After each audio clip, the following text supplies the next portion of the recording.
à toutes et à tous, j'espère que vous allez bien. Aujourd'hui pour cette nouvelle vidéo, on se retrouve pour faire le Tour de France 2020 de cyclisme sur Pro Cycling Manager 2020, le jeu officiel de cyclisme.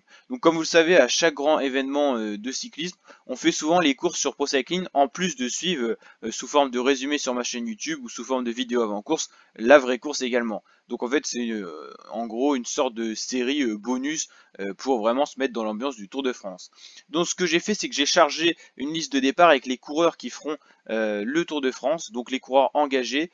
Toutes les équipes n'avaient pas annoncé leurs coureurs engagés, donc j'ai fait par rapport aux probabilités que le coureur soit présent. Donc normalement on a quasiment les coureurs qui feront vraiment le Tour de France. Et donc c'est parti, 21 étapes, et aujourd'hui on se retrouve pour la première étape.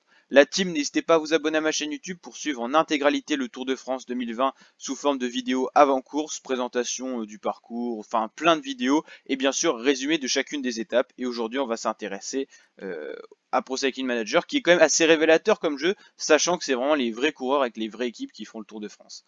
Donc au niveau de l'évaluation d'équipe, par rapport aux coureurs qui ont été mis sur la course, c'est Jumbo première, De Sunning deuxième, troisième Lotto Soudal et quatrième Team Ineos. Ineos qui n'aura pas Geraint Thomas et Froome, et Jumbo qui n'aura pas Steven Kruijswijk. Donc moi je serais plutôt chaud pour prendre Astana. C'est une équipe qui est plutôt pas mal pour jouer le général, on va pouvoir s'amuser avec ça. Prendre Jumbo, on aurait vraiment été au-dessus, ça aurait été peut-être plus ennuyant. Là Astana c'est une équipe un peu tout terrain, on va pouvoir un peu être un peu outsider on va dire, donc pas les favoris. Et pourquoi pas jouer quand même le général et tout ça. Face à Jumbo et Ineos qui sont pour moi les deux équipes les plus fortes de Pro Cycling.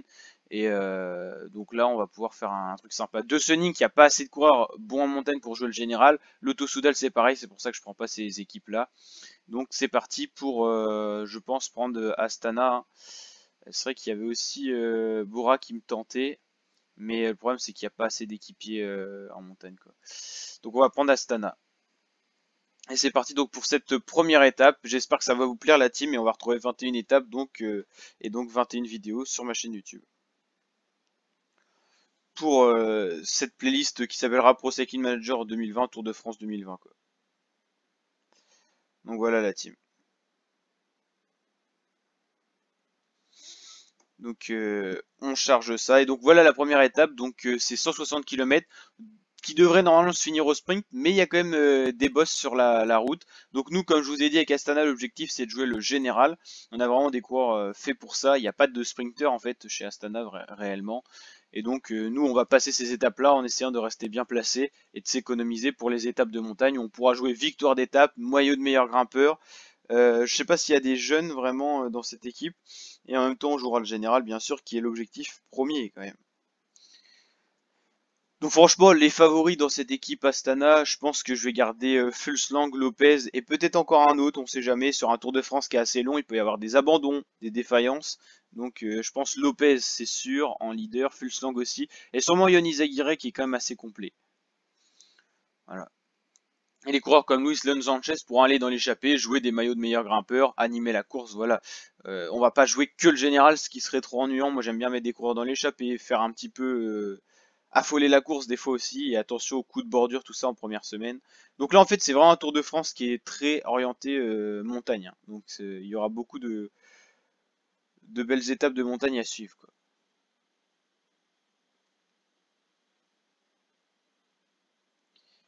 Donc 176 coureurs au départ, et ça va être parti pour apprécier ce Tour de France 2020 qui a été un peu décalé. C'est vrai que le calendrier, on n'est pas l'habitude d'avoir le Tour de France à la rentrée, c'est plutôt la Vuelta, c'est-à-dire le Tour d'Espagne. Mesdames et messieurs, bienvenue dans le pays niçois pour ce grand départ du Tour. Pour cette première étape, les coureurs auront affaire à un tracé inhabituel puisque, chose rare dans le Tour de France, ils devront effectuer 3 grandes boucles. Mais cela ne devrait pas bouleverser le scénario de cette étape qui devrait se conclure par un sprint massif sur la promenade des Anglais. Donc voilà, on va baisser un petit peu les commentaires. Présentation de l'étape par les commentateurs. Du coup, Vlasov, champion de Russie, qui est dans notre effectif.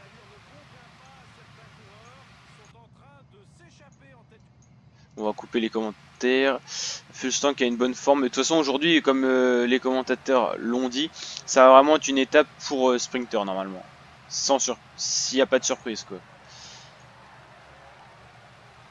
Un coureur comme Lutsenko en première semaine peut aller chercher le maillot jaune, donc on va le préserver aussi, stratégiquement. Ouais, ça va pas attaquer comme ça facilement, c'est compliqué là.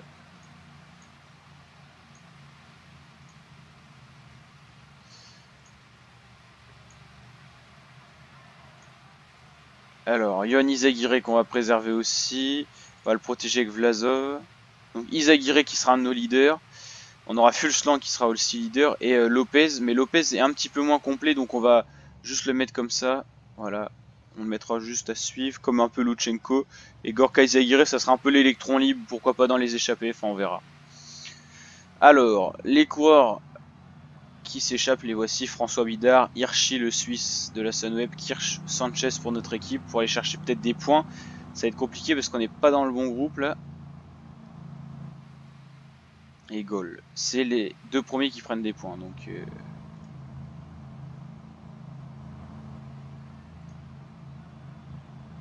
ah, ils sont bien partis là les deux. On va essayer de voir ce qu'on peut faire. On va pas prendre 2 points, ils sont trop frais. On va essayer de revenir tranquillement sans se tuer. Bon bah il est toujours là, notre compagnon d'échappée Hirsch. Et le peloton qui laisse pas partir, il y a trop de coureurs qui veulent s'échapper, du coup ça tend un petit peu tout le monde. Ah ça y est, cette fois ça... Ah non, non, toujours pas. On est totalement cuit là avec Luislan Sanchez. Peut-être pas une bonne idée de prendre l'échappée aussitôt. Si on veut garder nos équipiers au frais pour le général. Tout au long de ce tour, on aura le temps de découvrir un petit peu les équipes, les coureurs. On va en profiter quand il y aura des temps un peu plus calmes dans l'étape, des moments un peu plus calmes pour aller découvrir un petit peu de chacune des équipes, chacun des leaders, chacun des sprinters aussi. Pour l'instant, là, on suit en direct la course, que ça s'affole un petit peu. Ça va être un peu plus calme peut-être là. Ça y est, le peloton laisse partir 4 hommes en tête. Et pour l'instant, 2 duos parce que ça n'arrive pas à se rassembler. En même temps, on est un peu fatigué là. Puis ça roule fort encore.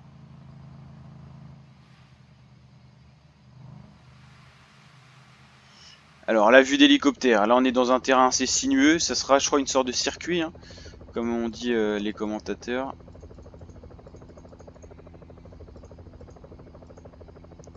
C'est très... Enfin, en vrai, c'est pas tellement étiré, mais le peloton est quand même bien étalé. C'est ce qu'il y a quand même 176 coureurs sur la route. Reichenbach, un équipier clé de Thibaut Pinot, à l'arrière du peloton. Il se préserve pour les journées de montagne, on va dire.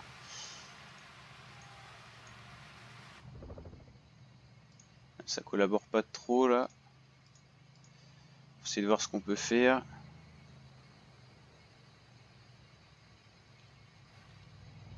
Petite descente qui va permettre de récupérer un peu. Alors on va découvrir justement dans ce temps un peu plus calme les équipes. Alors la Deceuninck Quick Step sera quand même autour de Julien Alaphilippe pour les victoires d'étape et peut-être un potentiel général, un top 10. Je pense pas que ça soit un coureur pour gagner le tour, mais en tout cas il peut faire comme l'année dernière une bonne semaine de maillot jaune voire plus. Joao Almeida, lui c'est un très très bon coureur. Bon, il n'a pas encore été augmenté en montagne, mais il vaut bien plus que ça. Et sinon au niveau du sprint, ça sera autour de Sam Bennett, hein, comme pour cette étape. Il n'y a pas de leader en vrai pour le général, si ce n'est Julien Alaphilippe qui peut quand même se débrouiller, on l'avait vu l'année dernière notamment. Chez Jumbo Visma, c'est tout autour de Primoz Roglic, mais on va, je pense, privilégier 2 leaders avec Tom Dumoulin. Kruijswijk qui est absent hein, pour cause de chute avant le tour, donc il ne sera pas non plus sur Pro Cycling parce que nous on prend les coureurs officiels. Oula, on serait parti sur... Ah non, c'est Dyer Quintana, ok. Il y a une belle chute là, mais ça va pouvoir rentrer normalement à ce moment-là de la course. Chez la Lotto Soudal, on a Philippe Gilbert pour le sprint, mais peut-être plus de gain... Calabewan plutôt. Et pour le général, peut-être un Tim Wellens, qui est quand même assez complet, mais il est un peu plus faible en montagne, mais ça peut être un coureur de top 15 quand même, hein, s'il vise beaucoup d'échappées. Chez Bora, c'est Sagan pour le sprint et Burman pour le général. Ineos, tout sera autour de Bernal, je pense, mais on va peut-être pas écarter Carapaz, qui a déjà gagné un Giro. Chez SCCC, on va privilégier Masnada peut-être pour le général, d'ailleurs qui a chuté d'ailleurs Masnada là dans l'étape. Zakharine peut-être aussi. Et pour le sprint, il n'y a pas réellement de clients, mais un Greg Van Avermaet peut se débrouiller sur un terrain où certains sprinters seraient en difficulté. Ah, ça s'est regroupé à l'avant et on va regarder notre équipe Astana avec Fulslang, Yon Izagirre et Lopez en leader et puis après des électrons libres. On découvrira les autres équipes et les autres coureurs peut-être un peu plus tard dans l'étape ou dans les autres vidéos tout simplement, dans les autres étapes.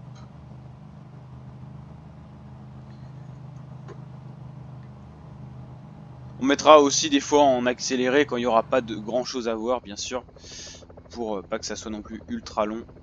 Les vidéos feront au moins 15 minutes et au plus 25-30. On essaiera de pas aller au-delà quoi. Donc là c'est la promenade des Anglais, l'arrivée à Nice tout simplement de l'étape. Donc là j'en profite pour mettre en x8. Et ben il y aura plusieurs passages, oui, on a vu que c'était une boucle. 2 minutes 38 d'avance pour les échappés, c'est pas énorme. Hein. C'est pas du tout énorme. Et donc là, la côte de Rimiez qu'on passera 3 fois quand même et qui attribuera le premier maillot de meilleur grimpeur. Et pour l'instant, on serait parti sur un François Bidard. Mais il y a encore 2 fois l'ascension, donc on va voir ce que ça va donner. Il y aura un sprint aussi à Nice, ça sera sur la ligne d'arrivée j'imagine, voilà, ici. Donc là on va s'intéresser au pied de la difficulté.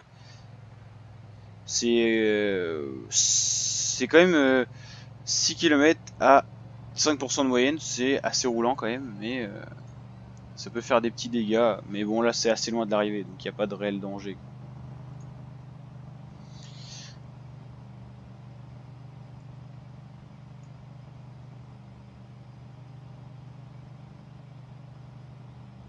On a vraiment une mauvaise forme avec Sanchez, c'est pas génial.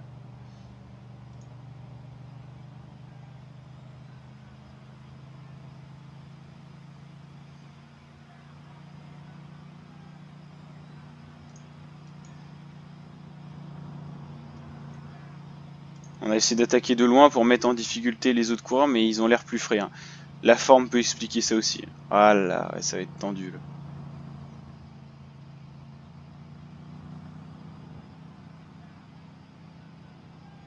Ah ouais, quand même, ils ont...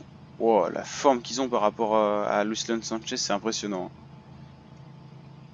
On va pas arriver à aller chercher de points. Ouais. Ouais, on est trop juste. Ouais, ça sert à rien de rester dans l'échappée, on va attendre le peloton. Et tous les coureurs à 2 points, donc pour l'instant il n'y a pas de maillot de meilleur grimpeur. Bon, on va attendre le peloton parce que là ça sert plus à rien d'être dans l'échappée. On est vraiment inférieur avec la forme qui est quand même de moins 4 en général avec des moins 7 à certains endroits. C'est assez énervé comme forme on va dire. Donc une arrivée vraiment avec un sprint assez comment dire en ligne droite, donc ça va être vraiment de la rapidité, ça favorise plutôt un Sam Bennett. Par exemple Caleb Ewan aime plus les sprints avec des virages tout ça, donc un peu plus escarpé on va dire. Sagan aussi d'ailleurs. Ouh, chute de Tom Dumoulin. Qui va être attendu ou pas? J'ai l'impression qu'il a abandonné Tom Dumoulin, on le voit plus là.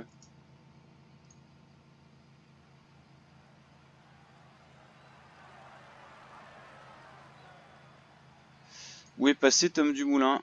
Ah il est là, non oui, donc il a été ramené déjà un petit peu par Sepkus et Tony Martin. Voilà l'explication, Dumoulin est bien là. Et Sanchez a bien rejoint le peloton lui aussi. Il va permettre de ravitailler. Et c'est Cofidis qui roule certainement pour Viviani, Lotto pour Caleb Ewan, UAE pour... alors UAE, que je dise pas de bêtises, c'est pour Alexander Christophe. Hein. Ouais, d'accord. On a quelques informations déjà. Et voilà, ça c'est pour Sam Bennett, Quickstep. Donc il y a 4 équipes qui roulent. Donc normalement l'échappée devrait pas pouvoir rivaliser. On va avoir le sprint intermédiaire qui va permettre de voir qui veut viser le maillot aussi de meilleur sprinter en plus des victoires d'étape. Voilà, voilà. 70 km de l'arrivée.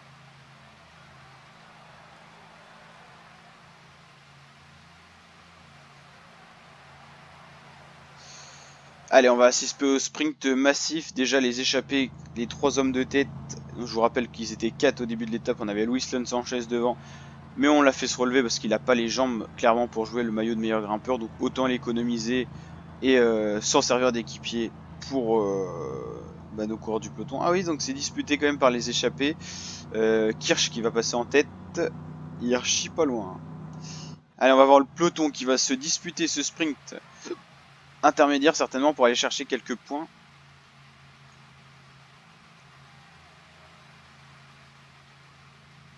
Et ça n'a pas été disputé. C'est juste... Non, ça n'a pas été disputé. Surprenant. On va aller voir les échappés qui vont aller chercher les derniers points récoltés. On va voir le premier maillot de meilleur grimpeur de ce Tour de France 2020. Et pour l'instant, tous les coureurs sont à 2 points. Donc là, si ça restait comme ça jouerait avec la position générale pour le porteur du maillot de meilleur grimpeur. C'est-à-dire que le coureur le mieux placé au général de ces 3 coureurs dans le peloton, même si c'est à 0 secondes. Par exemple, si Bidart est 40ème et que Hirschi est 50ème, c'est Bidart qui a le maillot. Donc on va voir, mais normalement là il va avoir des coureurs qui auront plus de points que d'autres, normalement. Bah forcément, vu qu'ils ont chacun 2 points. Et 2 minutes d'avance encore, ils tiennent quand même le coup. Allez, 3 km 7 de cette première... Enfin, cette dernière ascension du jour répertorié. Et ce premier maillot à poids qui va être bientôt sur les épaules d'un coureur. Enfin, pour la prochaine étape, bien sûr, mais... Allez, je dirais un petit pronostic pour François Bidart.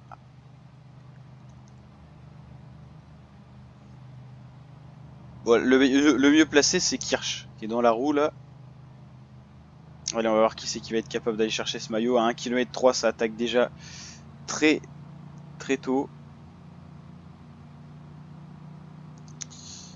Et j'ai bien l'impression que c'est Kirsch qui va passer. Ouais, bah oui, bah François Bidart, il ne prendra pas de points. C'est peut-être... Non, c'est Hirschi. Hirschi, le Suisse de la Sunweb, qui sera le premier maillot de meilleur grimpeur. Voilà, c'est décidé.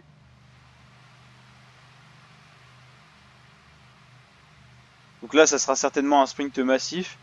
En vrai, on a Lutsenko qui a une belle accélération, donc pourquoi pas le mêler au sprint si c'est un peu fouillis, s'il y a des cassures et tout ça. On peut toujours essayer de tirer une victoire d'étape sur un terrain qui n'est pas le nôtre pour notre équipe Astana. Mais c'est vrai que Lutsenko est assez complet, il est en forme, donc pourquoi pas essayer de le mêler au sprint un petit peu. Et bien plus surplacer nos leaders, c'est quand même le point le plus important.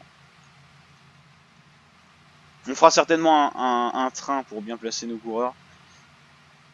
Enfin, on va voir ça. Un terrain encore un peu vallonné là, comme on le remarque. Donc on a les 2 coureurs de la chef, c'est parce qu'ils ont chuté, qu'ils n'ont pas réussi à revenir. C'est TJ Van Garderen et Dyer Quintana, le frère de Nero Quintana, qui est arrivé aussi chez Arkea Samsic.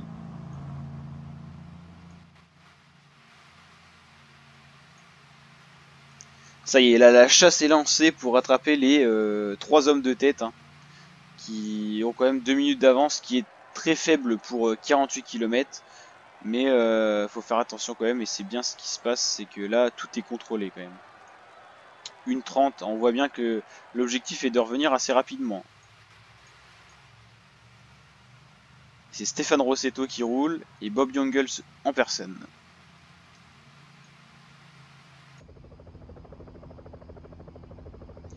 Une petite vue hélicoptère sur le peloton.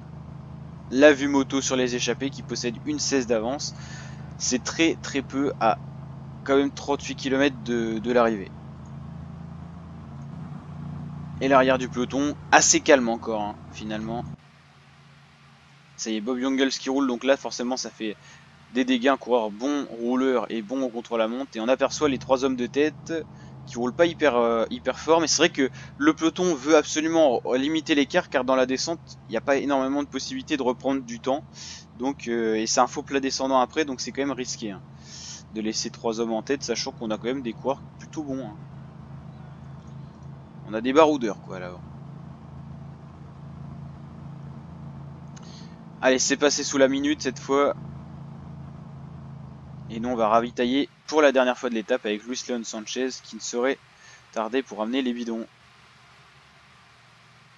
Bon, on va faire un train pour placer nos favoris là. On va mettre Kudus qui est le plus fatigué devant. Voilà.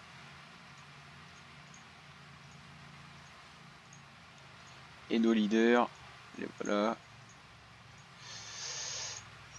Parfait. Et voilà, Sanchez ici, c'est ravitaillé, c'est parfait. On a juste à se placer pour éviter les chutes. Et là, comme je vous le disais, hein, dans les descentes, le peloton peut pas reprendre grand chose hein, aux échappées. Donc ça reste autour des 55 secondes. Même si ça diminue un petit peu, ça reste voilà, ça reste quand même élevé. Mais bon, 28 km, il n'y a pas trop de danger. Hein. On va assister normalement à un sprint massif. Ah, il y a une petite cassure là apparemment. Et en plus nos leaders sont... j'ai juste Lopez qui est pris dedans. Donc attention quand même. Ouh, chute de Roman Kreuziger. Et il est tout seul à avoir chuté par contre. Là, à ce stade-là de la course, ça va être compliqué de rentrer. Hein. Ouh, Bernal, je sais pas ce qui se passe avec Bernal et Dumoulin là. Est-ce qu'ils ont chuté? Apparemment Bernal a chuté parce qu'il est retardé. Il y a des petits coups de bordure auxquels on assiste là. C'est un peu impressionnant. Des petits groupes qui se forment. Et c'est pour ça que je voulais vraiment être bien placé et faire un train. Parce que là, on a des cassures dès la première étape. Et possiblement des favoris, hein, comme on a vu tout à l'heure Bernal. Qui a un petit problème, Dumoulin également. Là, ils sont vraiment très mal placés. À 19 km de l'arrivée, je ne sais pas si ce groupe-là va réussir à rentrer. Celle, c'est la bonne opération. Hein. Egan Bernal qui est vraiment très fort en montagne. 83, c'est le plus fort de Pro Cycling. Si on peut le distancer, c'est impeccable. Je sais pas s'il a chuté, je sais pas ce qui s'est passé. Peut-être mal placé aussi. Et ce groupe-là, c'est quand même fait piéger. On va mettre vite fait sur pause pour voir si on n'a pas des favoris dedans. Pour l'instant, on a des 78. Là, on a David Godus, un équipier. Michael Woods. Woodpulse, qui est quand même bon. Carapaz, Higuita, ce sont des favoris, donc piégés. Marc Soler, c'est un favori piégé. Pierre Latour, Daniel Martinez, Henrik Mas, ça, on peut les considérer comme des favoris. Zacharine également. Il y a aussi peut-être des sprinters. Guillaume Martin, c'est le favori de la Cofidis. Oui, et en fait, c'est surtout Bernal et Tom Dumoulin quand même. Voilà, Tom Dumoulin. Bernal, on ne le voit pas encore. Il est derrière certainement. Non, il a dû rentrer un peu plus. Il doit être accompagné d'équipiers. Donc c'est pas mal les pauses là. Voilà, il doit être là Bernal. Voilà, impeccable. Donc voilà, pour l'instant, faut... ouais, c'est pas la cata non plus, mais Tige Benoît aussi qui essaye de rentrer là. Voilà, le train Astana, 14 km de l'arrivée. Ça va être compliqué à rentrer, mais sachant que le groupe est plus gros derrière, ça peut rentrer quand même. Donc là, vous voyez, avec un Lutsenko, on peut essayer de faire quelque chose là. Il y a peut-être moins de sprinters. 12 km de l'arrivée. Et les échappés qui n'ont toujours pas été repris. Ça ne serait tardé, mais là, c'est quand même un sacré phénomène de course. Dès la première étape, on a déjà des favoris qui vont potentiellement perdre du temps.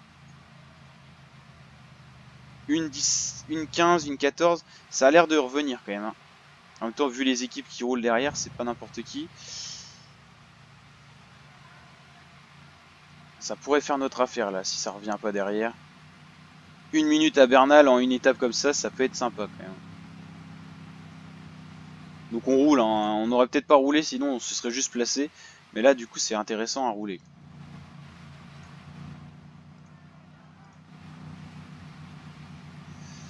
C'est très intéressant ça. Allez, 6 km, ça va pas rentrer normalement. Ou alors, ça va peut-être être compté au même temps si les groupes sont très serrés à l'arrivée. Parce qu'on va avoir des distancés dans ce groupe là aussi. Donc à voir ce que ça va donner. On va essayer de voir ce qu'on peut faire avec, avec nos coureurs là quand même.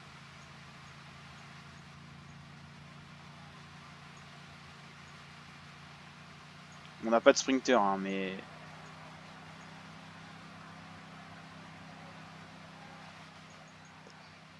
Allez, Lutsenko, là, on sait jamais. Oh, Lutsenko, ah, il va quand même avoir du mal parce que c'est pas un leader, mais un sprinter, mais... On fait quand même une bonne position. Hein. Sagan qui nous double. On fait 6ème, c'est pas non plus mauvais. Donc là, normalement, le temps va être différent pour les coureurs qui vont arriver maintenant. Amador, mais où est Bernal? Je crois qu'il arrive dans ce groupe-là, Bernal. Hein. Ouais, le voilà. Donc Bernal qui aurait perdu une minute. J'espère que ça va être décompté, parce que des fois c'est pas décompté. Et alors, ça serait l'information du jour. Tom Dumoulin, Egan Bernal, Guillaume Martin, Marc Soler auraient perdu du temps sur cette étape. Donc on va aller vérifier ça. On va aller voir les podiums quand même.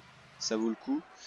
Donc voilà, première vidéo un peu longue parce qu'on avait fait la présentation. Et c'est donc Elia Viviani, on n'a même pas regardé, qui s'impose devant Wout van Aert, Alexander Christophe, Caleb Ewan et Peter Sagan. On fait 6 avec Lutsenko, c'est pas mal. Hein.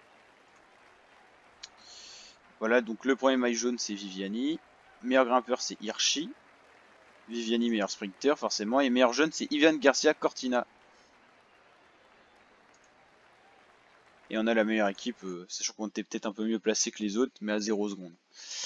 On va aller voir le général, là c'est intéressant là.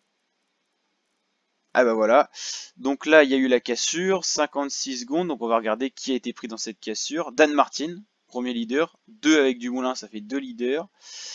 Il y aura forcément Bernal, il y a Soler, ça fait 3 leaders. Bernal, ça fait 4, Higuita, ça fait 5. 5 toujours. Porte, ça fait 6. Guillaume Martin, ça fait 7. Carapace, ça fait 8. Formolo, oui, on peut le compter, ça fait 8. Daniel Martinez, ça fait 9.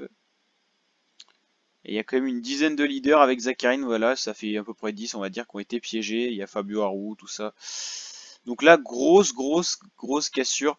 Et la Ineos qui est très mal partie, sachant que les deux leaders sont Bernal et Carapaz, et que je crois que toute l'équipe a fini derrière. Hein.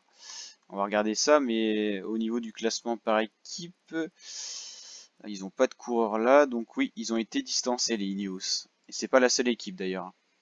Donc là, très bonne affaire parce qu'on élimine potentiellement, en tout cas on les repousse à 1 minute quasiment, 1 minute 10, Bernal Carapace qui sont quand même les deux quasiment meilleurs grimpeurs de ce Tour de France. Donc là c'est une bonne affaire. N'hésitez pas à liker la vidéo si elle vous a plu, à partager la chaîne, à vous abonner si ce n'est pas encore fait et je vous dis à très bientôt pour de nouvelles vidéos. Ciao.